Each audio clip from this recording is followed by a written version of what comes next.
Howdy and hello everyone, I'm 5008 Creations and you're the viewer. And this video has been a long time coming for this channel, but after almost a full year of riding the coaster pretty much weekly, I'm pretty sure I'm qualified to give my thoughts on this great commuter rail service running down the coast of San Diego County. So, let's get started. History. NCTD's coaster began service on February 27, 1995. With 8 cab cars, number 2301 to 2308, 8 coach cars, number 2201 to 2208, and 5 locomotives, which were 5 rebuilt EMD F40PH-2C locomotives, number 2101 to 2105. Service would run only on weekdays with 6 morning trains and 6 evening trains. The service would start at the Oceanside Transit Center, connecting with the few years old at the time Metrolink commuter rail, and the then Amtrak San Diego, running between San Diego Santa Fe Depot and San Luis Obispo, California. It would then serve the stations of Carlsbad Village, Carlsbad Poinsettia, Encinitas, Solana Beach, Sorrento Valley, San Diego Old Town, and San Diego Santa Fe Depot. To allow the North County Transit District, NCTD, to manage and operate the line how they pleased, before coaster service started, they bought the whole San Diego subdivision from the then Santa Fe Railway, which would soon become the Burlington Northern Santa Fe Railway, more commonly known as BNSF. The segment bought stretches from CP Songs, which is right on the county line, all the way to CP BNSF Junction, aka 12th and Imperial Yard, where BNSF ownership would continue down to the border.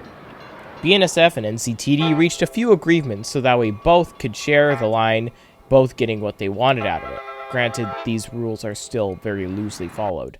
A few of the agreements were: freight movement between CP Onfray and CP Ash is prohibited between the hours of 5:30 a.m. to 8:30 a.m. and 3 p.m. to 7 p.m. Trains and engines must not enter the Fallbrook or Lemon Grove Y located between CP Westbrook, milepost 223.6, and CP Eastbrook, milepost 225.3, for other than military movements unless instructed by proper authority. Maximum gross weight per car must not exceed 143 tons on the SDNR San Diego subdivision. And here are a few others. I'll put them up on the screen for you to look at. One agreement that actually expired in 2020 was for coaster and Amtrak trains to be able to rest in the 12th and Imperial Yard in downtown, which, if you ever drove by that yard at this time, you may have noticed a few coaster and Amtrak sets were sitting in the yard. Also, I'll just mention this for future reference going forward, up until the late 2010s, NCTD made a sort of small little company to manage coaster service known as SDNR, or the San Diego Northern Railway, with locos and cab cars having the reporting mark of SDNX. However, for that reporting mark, I am kind of split between if it was SDNX or SDNR reporting mark, so do correct me if I'm wrong on that. Once coaster service was fully in swing, they received a few new coach cars, and it was a pretty consistent weekday schedule. In 2001, NCTD purchased 2 EMD F59 PHI locomotives, number 3001 to 3002, and in 2003 purchased 2 more cab cars, number 2309 and 2310, and 5 more coach cars, number 2501 to 2505. After this, coaster was basically the same for a very long while. In 2007, NCTD started Sprinter hybrid rail service, stretching between the Oceanside Transit Center and Escondido. In the late 2010s, however, they noticed how old their locomotives had become. The F40s, which had been rebuilt again in the early 2000s, were reaching almost 25 years old since they entered service on coaster, and the F59s were reaching 18 to 20 years old. So, they started searching. At the same time, Siemens' Charger model was shaking up the North American market, with Amtrak buying a bunch, newly formed private company Brightline buying modified models for their service in Florida, and many others looking into this new loco. It was attractive to organizations for its max speed of 125 miles an hour, its modern look, and it meeting the EPA's strict Tier 4 emission standards. So, NCTD decided to place an order for an initial 5 SC44 models to arrive in 2020. Despite the event that happened in 2020, the SC44s arrived on time in the summer of 2020 and began testing later that year, fully going into service on February 9th, 2021. Also in 2020, NCTD placed another order for 4 more chargers, numbered 5006 to 5009, with them testing in weird intervals, leading to 5008 being the first to go into service, then 5007, followed by 5006, and then the problematic 5009, which had a crankcase overpressure during testing, leading it to getting sent to the Metrolink Central Maintenance Facility. They then did their mysterious magic on it that somehow can fix literally any locomotive for about a month, and then it finally entered back into testing and entered full service in late October 2023. NCTD is also planning on receiving 3 new CEM, Crash Energy Management, cab cars, and 8 new coach cars. To my knowledge, these cars have been built, and images exist of them in the Bombardier factory in Thunder Lake, Canada, but they are still yet to be delivered. Anyway, there's a good look into the history of the service. Now, let's look into a modern-day overview of how it runs. As previously mentioned, NCTD Coaster runs between Oceanside and San Diego. Currently, they run both on weekdays and weekends, with 32 weekday trains and 20 weekend trains, with plans to expand to 36 and even 42 weekday trains, leading to 30-minute frequencies on weekdays. On weekdays, trains run with a trend in the rush hour directions. However, trains will run in the other direction, granted less frequent. Trains can have up to 20-minute frequencies during peak rush hour times. However, frequencies can get as low as 2 hours during non-peak times. On Fridays, 2 extra weekday trains are added, with the last train reaching Oceanside at 12:42 a.m. NCTD coaster fares are based on how many zones you travel in. Travel within one zone would be $5 one way. Travel within 2 zones would be $5.75. Travel within all 3 zones, Oceanside to Santa Fe Depot, would be $6.50. Coaster also uses San Diego Pronto system, which is a multi-use transit pass usable at all buses and rail services operated by MTS or NCTD. I will go in more in depth about Pronto in another video, but basically, the same prices apply with Pronto unless you are a youth in the Youth Opportunity Program, in which it's free. Most stations have direct access to the communities they are named after. Santa Fe Depot is in the heart of downtown. Old Town is right outside of the Old Town State Park. Sorrento Valley is in the Sorrento Valley Commercial District and has a connection to UTC. Solana Beach gives you access to Del Mar, Solana Beach, a bus connection to La Jolla, and Cardiff by the Sea. Encinitas has access to Encinitas, Leucadia, and Cardiff by the Sea. Carlsbad Poinsettia is a station that literally just gives you access to the Carlsbad Poinsettia neighborhood. Carlsbad Village is serving what is the closest the city of Carlsbad has to a downtown, and Oceanside is serving the downtown that the city of Oceanside has.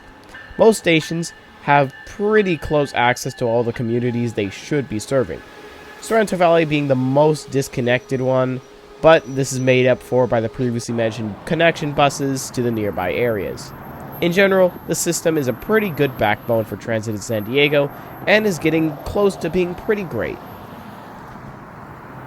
As mentioned at the start of the video, I take the coaster a lot, and when I say a lot, I do mean a lot.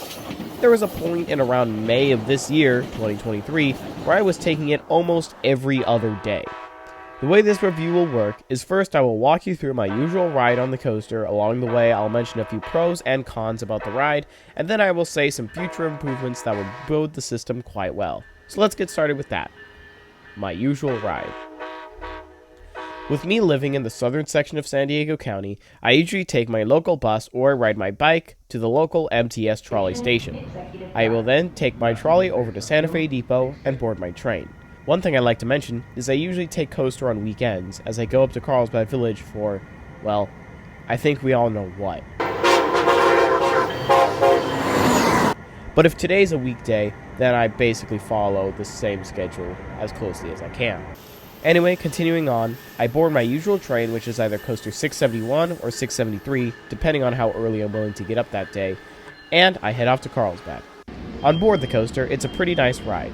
The seats are a nice vinyl material with cushioning so that you aren't dying after an hour ride of backdoor pain. Each car has a good few table seats for you if you have extra items, and these table seats have charging ports so you can plug your electronic devices in. But this is where the first con unfortunately comes in. The charging ports and vinyl seats are only in the rebuilt cars. These are the one with the new fresh paint that fits the SC44s. They will have fully redone materials, but in some of these cars, specifically the 24 series cars, charging ports are noticeably rushed, with some cars just not supplying power to the car.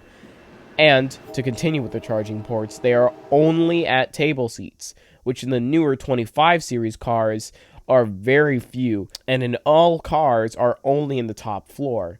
So if you happen to board one of the packed rush hour trains, or just so happen to be unlucky enough to board a Padres game train, chances are all the table seats will be full and you'll be completely out of luck for charging. Speaking of the cars themselves, these cars are typically consistent with their paint schemes. Cab cars 2303, 2305, assuming it'll actually come back from the X dimension, 2307, assuming it hasn't gone in for overhaul, which is what I'm hearing, and 2308 are unrefurbished for now. And 2306, 2309, 2310, once it comes back after it got in a fight with a tree, and soon 2304 are all refurbished. Or that's how it should be. The first two cab cars, 2301 and 2302, are sort of phony rebuilt cars. As you'll notice, they'll have the colors of a rebuilt car, but they'll have the interior of an unrebuilt car. This is because, most likely so Coaster could run full sets with the new paint scheme for marketing purposes, 2301 and 2302 are wrapped into the new paint scheme, and their fronts have also peeled pretty badly, with 2301 recently being rewrapped, but 2302 still hasn't been rewrapped. A good way to be able to tell when your set has a phony car is 1. Look at the number on the side of the car. If it's 2302 or 2301, then it'll obviously be a phony car. 2. The vinyl wrap gets a lot more dirty than the paint, and the logo on the wrap is a lot bigger than on the paint. So, that's a pretty good way to tell. And if they're leading, then that's also a pretty good way to tell. And if they're leading, then the best way is to look and see if they have a peeling wrap. But if it's 2301 with an actual new wrap, the best way is to tell with its depressing horn. And 2302 also has a depressing horn, being this. These horns are like this because they are restricted and choked. They normally would have been really nice air horns, but apparently they are too loud and NCTD reduced them. But I'm hearing 2302 has recently got into refurbishment, so maybe we'll finally get to see these phony cars become true rebuilt cars. If you are wondering, the unrefurbished cars, which at this point are just the old OG 2200 series cars back from 1995, look like this. They have no outlets and fabric seats. They're typically in a worse condition, and it's pretty obvious that NCTD has plans to rebuild them soon. Anyway, now that we're done talking about the experience in the cars, let's continue with the ride. During the ride, you will see very many sights such as Torrey Pines, the Del Mar Bluffs, and the various lagoons in North County, San Diego. The max speed you'll reach on the route is 90 miles an hour. However, depending on the engineer, that can reach as high as 95 on occasion. Usually, I get from Santa Fe Depot to Carlsbad Village in about 55 minutes. The full journey from Santa Fe Depot to Oceanside is almost exactly an hour. The stations on Coaster vary in how good they are. Stations like Oceanside, Carlsbad Point City, and Solana Beach are by far the best looking and most modern, along with the most clean of all the stations. Sorrento Valley, Carlsbad Village, Encinitas, and Santa Fe Depot are okay quality, and the worst is by far Old Town Transit Center. It always smells bad, the station just looks run down half the time, and whenever I railfan there, it is always a surprise if I don't hear or see something a bit weird happen at that station. Now that we've talked about the general ride and the stations, let's get more in depth with the improvements they should make. First, the schedules. As I previously mentioned, Coaster has 36 weekday trains and 20 weekend trains. However, these trains come at very weird intervals. During rush hour, in both the morning and the afternoon, trains run at a pretty good frequency of around 20 to 30 minutes. But in non-peak times, which is from around 11 to 1, trains will run pretty much only twice in that time going both directions. Which, granted, is better than some other services, Ace, but could be a lot better. Oddly enough, their weekend schedule is a lot more consistent than their weekday schedule. as on weekends there are always 2 sets running, one going one way, one going the other, and they always meet at Sorrento Valley, with the last train being the 1242 train I previously mentioned that only runs on Fridays and weekdays. However, on weekends, in afternoon rush hour particularly, it can get pretty annoying when the last train on any day that isn't a Friday going south is a 7:43 train from Carlsbad, and the 9:23 one is limited to just Fridays. And we also can't forget that during afternoon rush hour, trains will pretty much run in like hour to 2 hour intervals after the 4:23 train and 4:43 trains from Carlsbad, which are the 4:16 and 4:36 trains from Oceanside. However, this is sort of the switched case going. However, when you're going north for some reason, it's actually a lot more consistent, as trains will arrive like a good twice per hour going north, with intervals of about 30 minutes going north. And this is actually really good. As can confirm, recently I did go rail fanning late enough to board that previously mentioned 743 train, and my god, the northbounds were arriving non-stop. But there are only like 2 southbounds in that entire time, so yeah. What I essentially want them to do here is just make the schedule more consistent. While yes, having trains running in the direction commuters want to go, when that's kind of your main thing, is a pretty good philosophy, when your last train leaves Oceanside at 7:36 p.m. and gets to Santa Fe Depot at 8:37 p.m., with there being no other southbounds that entire day unless it's a Friday, is pretty inconvenient for anyone who wants to stay out any later. Which, in my opinion, is why they should probably adopt more southbounds at night, and in general, just more trains during that time. Also, the obvious thing of just getting more trains during midday, as from Santa Fe Depot, there's a 9:20 a.m. and an 11:20 a.m.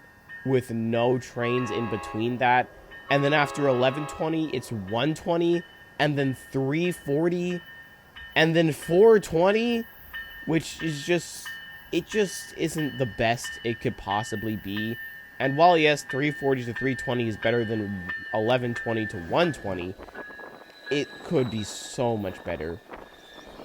Now, the good thing is, soon enough, they should be fixing this, with them getting new CEM, cab cars, and 8 other coach cars, which should allow them to adopt 36 trains a day instead of the current 42 trains a day, which would allow them, yes, I've done the calculations, to run hourly frequencies in each direction, which for y'all rail fans out there who care about this sort of stuff, would allow you to be seeing every 30 minutes a train going north, and a train going south, and a train going north, and a train going south, and yeah, the cycle just kind of repeats. But knowing NCTD, they probably won't do that, and they'll just increase the number of trains how they are, which will still be good, because any more trains added to the schedule will be wonderful, especially if they're going in the direction that commuters aren't going, which will be helpful for anyone not going in the commuter direction, or just has commutes going in the wrong way. You never know about that. So, yeah. And the Saturday and Sunday schedule should just be increased in general. Like, again, I feel like the southbound schedules for both of them really do taper off at the end of the day. It's mainly because their maintenance facility, Stuart Mesa, is located in Oceanside, so naturally the last train of the day needs to be a northbound. But when you're southbound that turns into that northbound gets to Santa Fe Depot at 10:17 and then leaves at 11:40, that is a really long time for you to be able to have another train that then goes south again. But granted, I can see why they kind of have it doing this. I don't think they want to have any sets running past 1 a.m. But then again, Amtrak does that with 794, but they kind of already are like iffy with 794 getting there that late. But they've kept 794 for this long. I guess I can see where they're coming from with that. But essentially, that's pretty much all I have to say about the schedules. Now, on to something else. Next, I'm going to talk about a few track improvements I'd like them to think about doing, but I kind of already talked about some of this in my other video that I posted like 6 months ago, so that video is kind of already out of date, but maybe you should go ahead and watch it anyway, just in case I forget to mention something here. But anyway, on to some of the improvements I think they should make to the general line itself. Concrete ties and double tracking are a very obvious thing to be doing. NCTD has actually been pretty good with this recently, with them double tracking all of the areas that would be easy to double track, assuming they haven't been already, such as around the Cardiff area, Solana Beach, Carlsbad Village, not the station, just the areas around it, Carlsbad Poinsettia, and a few other areas in North County. Most of the areas in South County, near downtown and UTC, have already been double-tracked because of the Santa Fe Railway just doing that back in the day. But they did double-track some of the Mission Bay area recently, so that way that area could have better frequencies, which I think is great. And that also coincided with the MTS Trolley Blue Line extension. However, speaking of UTC, I feel like a great way to expand coaster service would be to add another station. Now, this wouldn't mean expanding the line at all. This would just mean adding another station along the line. And, as you probably thought I was going to say, it's UTC. I personally really think that UTC would be a great option for another station. There's already the MTS trolley station over there, and it would not be hard to just slap a platform down under Genesee Avenue over there by UCHS and UTC, the whole mall area, and there's a pretty close connection to the UTC Transit Center, which is served by Rapid Routes, the trolley, blah blah blah blah, and you just have to widen the sidewalks over there and maybe make Genesee Avenue less of a goddamn racetrack. And then maybe you can have that area with a UTC station that will be very helpful for getting people around the general San Diego area. It will also make it so in between Sorrento and Old Town has more of a purpose instead of a really slow and long part of the route. Another thing that I'm going to be making an entire video about soon enough is Commuter Rail 582. It's an MTS project that Sandag is helping out a lot with, which is essentially an entirely new right-of-way from Sorrento Valley all the way to San Ysidro. To my knowledge, this will be under a different service, not Coaster. It will not just be Coaster's second line or something.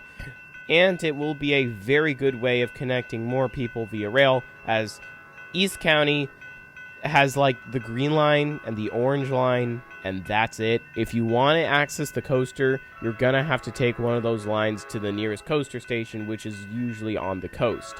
Hence the name. But yeah, that's essentially all I have to say about expansions and stuff, as I mentioned a lot of this in my last video, and if I haven't mentioned it, then it most likely warrants a whole video itself. So that'll pretty much wrap it up for this coaster overview review sort of thing. This has been an extremely long time coming, as I previously mentioned, as I haven't made another video documentary in months, and my channel's been sort of just become one of the same normal rail fanning channels that are everywhere nowadays. So I'm glad to start getting back to doing something more unique to at least the San Diego area, because obviously these channels still exist. And yeah, I hope to do another one of these soon enough.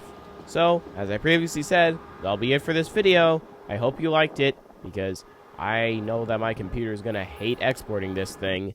And goodbye.